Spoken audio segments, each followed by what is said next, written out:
Welcome, corpse and killers. You know, the whole social media thing, most of the time is harmless. But for the three in tonight's stories, well, they find the social media a little unpleasing. So, without further ado, let the stories begin. When I was in college, I loved writing movie analysis. My favorite movie was 2001: A Space Odyssey. I have written and published a few of my entries in a couple of small-time film magazines. I always saw this as a hobby and a nice way to practice my skills since I was majoring in an English course.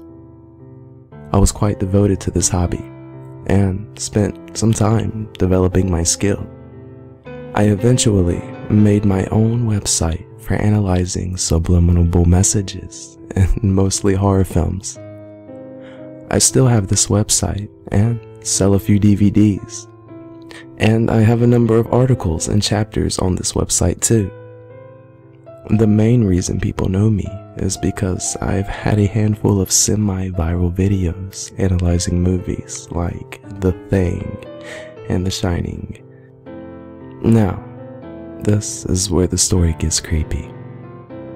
I used to get hundreds of comments each and every day on my website, as well as my YouTube channel. I always read every comment I get and try to respond with thorough answers as much as possible. Still in college, only a few months from graduation, I get a private message from a user named Green Ramen. Anyhow, the first comment read, "Hello there," and then displayed his name. "I have recently been viewing your video content. I have absolutely loved them and would love to discuss my different views. How about we meet at the local liquor bar?" And then he gives an address. The address was only a few blocks from my townhouse me and a few friends bought during our sophomore year. I have always used proxies since I bought this computer, and have never said any personal information that could lead to my location. At first, I was quite spooked at this. After a few minutes, I came to the obvious conclusion that it was a prank by my friends. Of course, why not? But as I started to get more messages from this person, it got pretty bad quickly. I opened a few of these messages from him, and they were all spam, obviously stuffed full of viruses. I'm incredibly freaked out. It's about 2 a.m., and all my friends are sleeping. While they are pranksters, I am nearly certain they wouldn't do something like this. Worried, I decided to wake them up. They all seem to have no idea what is going on, and when I told them about what is happening, none of them had a snicker or anything of that type. In fact, all of them seemed quite worried. After showing them the flood of emails, they started to say, "Check your Snapchat." I was quite puzzled by this and knew no one besides my friends who would do something like this. When I opened the app, I had over 30 new images sent from the person of the same name, Green Ramen. That wasn't the frightening part though. All of those photos were of the house we were in, and the timestamp was only a few minutes ago. As me and my 3 friends continuously viewed these images, they became increasingly close to the windows, letting in a dim light. The next image that we viewed was of me at my computer with the screen showing of one of the opened emails. All of our stomachs sank. Then the absolute worst photo came in. It was us viewing the photos with our initial expression of seeing me in my computer, with the caption, "Please open the door for me." Seconds later, We all scrambled out the back to the driveway to get in my car. I slammed on the gas. One of my friends in the back seat started to phone the police. I was going 60 in a 35-mile zone, speeding out into the somewhat crowded highway. I got one final Snapchat. It was a side photo of our car on the highway with the caption, "You can't escape that easily, Joseph." This was it for me. I told my friends that I would meet the police at a diner a mile away as long as it was in a public place. I turned off the phone and met them only a few minutes later. The police confiscated my phone and computer to try to track the IP address. Both of them registered a clearly hidden Dutch proxy. I never saw any trace of that person and soon moved out of the house after that incident. That night was easily the scariest moment of my life.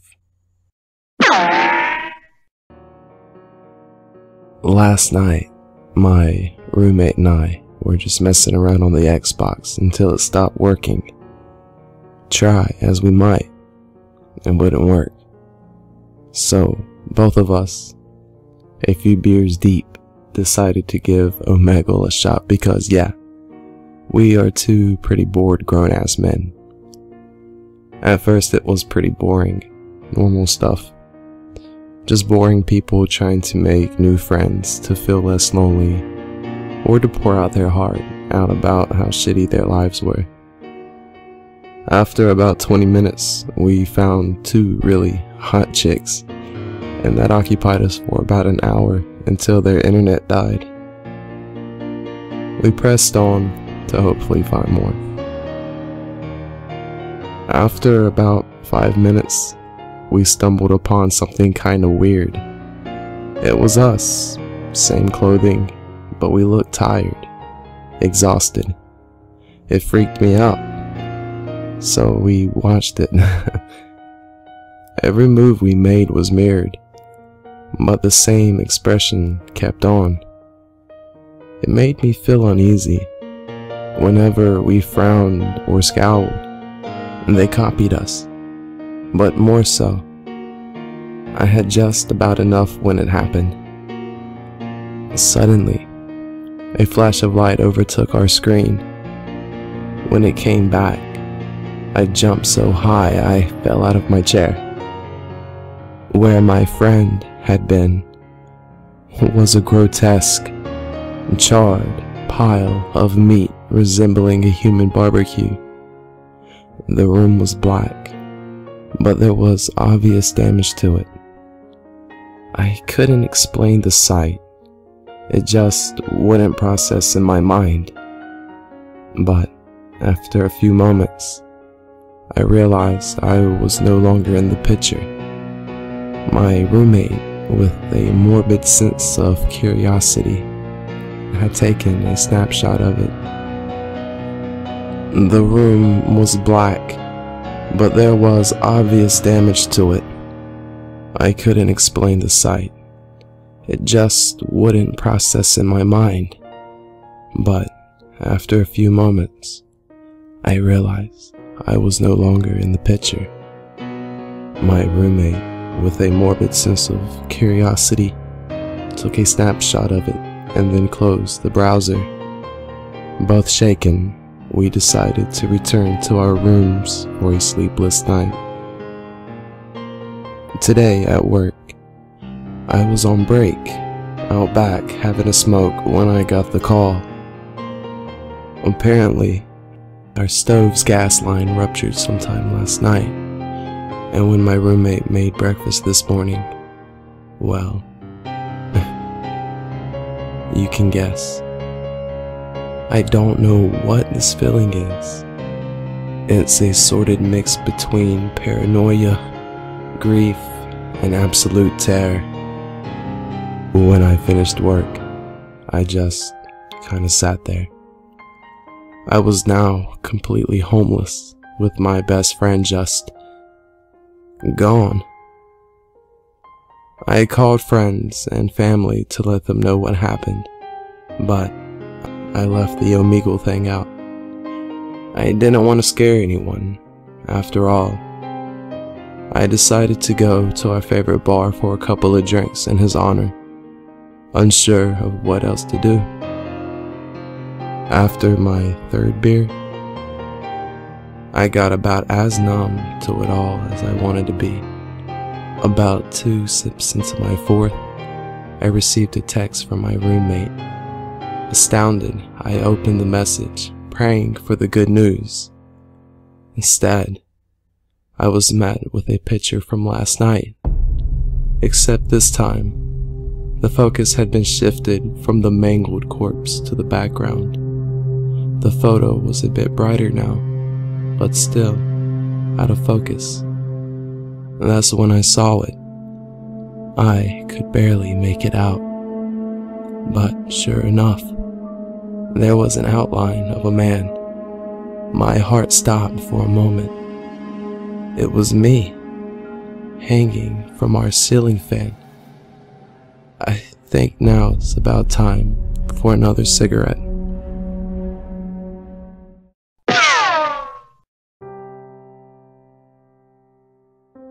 Every now and then, I find myself killing some time on chat roulette. It's not something I always do, but when I do, I enjoy it. Really, because it's the only way I can find to socialize with people without leaving the comfort of my home. I have a roommate, a really cool guy, but unfortunately his mom is very sick, so he's visiting his family for a couple of months. One day, after getting back home, I sat down on my bed and opened my laptop so I could browse the web a little. It didn't take too long until I was, once again, on chat roulette, trying to filter all those pervs so I could have a decent conversation with someone. That's when this girl appeared on my screen. She looked like she was crying, but she had her hand on her mouth, trying to keep herself from making any noise. I was about to skip her. I imagined I was about to be pranked and end up on YouTube somewhere, but she started typing, "Please, please help." I asked her what was happening. She quickly replied that she needed me to call 911 for her. She had entered her house to find that someone had broken in. She slowly backed away and hid inside her closet. She tried calling 911 herself, but her phone was dead. So she grabbed her laptop, which was in her backpack, and the first page that opened was from chat roulette, and I was the person she connected to. I did not know really what to do. I could be the victim of a prank. But what if this girl really needed my help? I decided to call 911. But before anything, I asked her for her name and address. She said her name was Linda. While she was typing her address, I was already unlocking my phone so I could call 911. And then she pressed enter. My eyes started watering. The address she had sent me was my address. I felt this chill run down my spine. I felt weak and accidentally dropped my phone. Words cannot describe what I felt when the sound of my phone smashing against the floor came from the speakers of my laptop. I just stood there, looking at her. She was begging me to call them. About 2 or 3 minutes later, I decided I had to do something about this. I moved towards my closet, carrying my laptop on my hand. When I opened it, nothing was there. but the girl was still on the webcam, crying. I went to my roommate's room. I could hear my footsteps coming from the laptop. I decided this was it. I ran straight into it and opened it as quick as I could. A scream came from inside the closet. I kept my eyes on the girl at all times. But when I opened the door, a glare blocked the view and she disconnected. There was nothing inside the closet. I ran out of there. I ran as far as I could. I felt like there was something chasing me. I kept hearing that scream in my head, over and over. I was getting quite faded as well, but I couldn't stop. I wasn't gonna stop.